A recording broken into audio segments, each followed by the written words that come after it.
गुरु विष्णु गुरुदेव महेश्वर गुरु साक्षात् परम ब्रह्म तस्मै श्री गुरवे नमः तस्मै श्री गुरवे नमः तस्मै श्री गुरवे नमः। ओम श्री श्री शिशु अनंताय नमो नमः। ओम श्री श्री अनंत गोपालाय नमो नमः। आम मठर एते माने एते महिमा आम अनंत गोपाल एते कृपा मला लोक भी ये बंची पारती मला मनुष्य भी ये बंची पारती उड़ी जाती आमर अभाव लोक आम गाँव करूना सरकार अनुदान पाई ठाकुर जहाँ दया होती आउरी दया करी सरकार आमको किसी दया करंतु आम ठाकुरंकर आम ठाकुर तांकर मंगल करिवे समस्ते आमे खुशी हमु। मो ना सुदर्शन जेना एठीर अनुभूति आपन को मु कहूँ जहाँकि मोर गोटे सांग आमर ये ग्रामर पूरा ब्लड कैंसर होता सी तार पूरा लास्ट स्टेज थिला कि डॉक्टर तो पूरा 72 घंटा टाइम देते सी बेड रे पड़ा डॉक्टर मैंने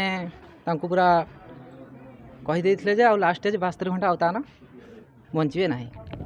तेणुक आम ग्राम सब जी अच्छे लोक मैंने सब जा डॉक्टर पाखे पहुँचते जहाँकि स्वर्गद्वार नापी प्रिपेयर पूरा सरी तेणुक से दिन राति सरला सका उठी समस्ते जाइए स्वर्गद्वार नापी प्रिपेयर होपर से जो पिला डॉक्टर मैंने कही सी आथे आपण मैंने चलतु नहीं जी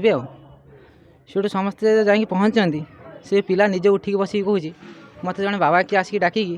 कहते तू मो पाखु पलि चल मेडिकल तो तेणुक डॉक्टर मैंने देखिक भी आश्चर्य जहाँकि टाइम दिखाला 72 घंटा सी मुझे केमी उठिक बसी समस्त लोक मैंने आश्चर्य सी भी कहले मत कौटी भी ये रख ना डायरेक्ट मत नहीं आम जो आश्रम मठ अच्छे से बाबा आसटी मत नहीं चल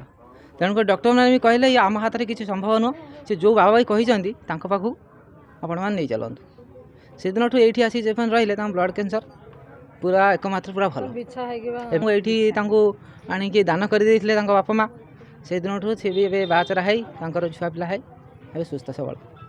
बाबा महान ठाकुर मैंने जीवंत मृत लोक को से जीवंत करती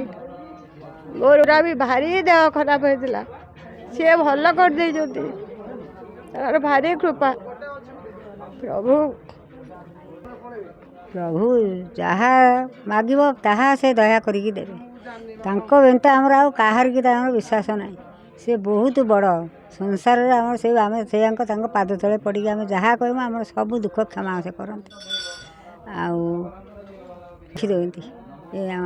शिशु अनंत बाबा पाद को आम कोटि विपद से विपद सब रक्षा कर नारायण पात्र से है 3-4 पुरुष है मोर है बर्तमान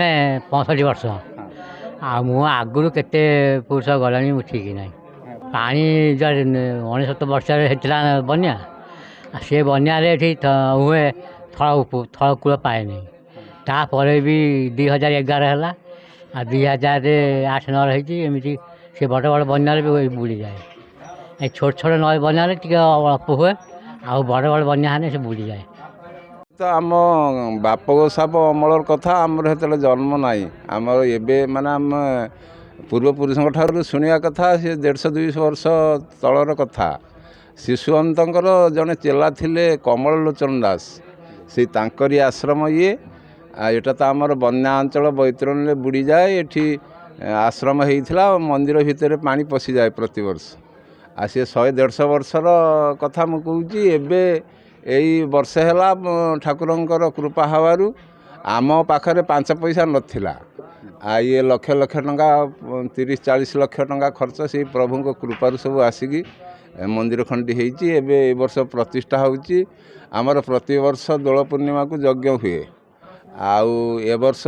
मान 3 दिन हुए आ ए वर्ष 5 दिन कराई मंदिर प्रतिष्ठा पाई ब्राह्मण मानक निमंत्रण करी अणाई आ 5 दिन करा जाउछि यज्ञ आम ए बहुत सब खुशी एठी आज्ञा थलकूल पाए नहीं बन्या बढ़िले एवं मंदिर टी भल होइछि ସେ ଭଗବାନଙ୍କ କୃପାରୁ ସବୁ ଦେଇଛନ୍ତି, ଦାତାମାନେ ଦାନ କରିଛନ୍ତି।